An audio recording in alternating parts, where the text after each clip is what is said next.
சிம்மராசி நேயர்களுக்கு இந்த வருடம் பள்ளி பருவத்தில் இருக்கக்கூடிய மாணவ மாணவிகளுக்கும் சில மறதிகள் ஏற்படலாம். உடல் ஆரோக்கியத்தில் சோர்வுகள் ஏற்படலாம்.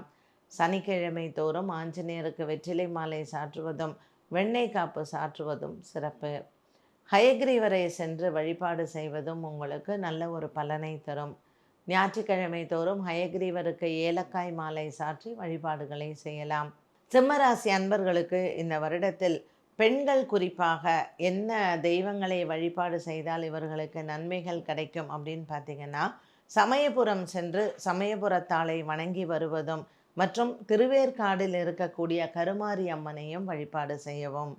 இந்த வருடத்தில் சர்ப்பம் சார்ந்த ஆலயங்களுக்கு பெண்கள் நீங்கள் சென்று மேல்மலையனூர் மற்றும் சமயபுரம், திருவேற்காடு இப்படி சர்ப்பம் சார்ந்த ஆலயங்களுக்கு சென்று வழிபாடுகளை செய்யலாம்.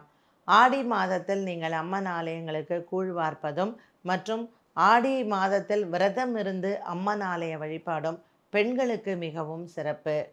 மேல்மருவத்தூர் சென்று அங்கு ஆதிபராசக்தியை வழிபாடு செய்வதும் அங்காளம்மனை அமாவாசையில் சென்று வழிபாடு செய்வதும் சிம்மராசியில் இருக்கக்கூடிய பெண்களுக்கு நல்ல பரிகாரமாக அமைகிறது இந்த வருடத்தில்.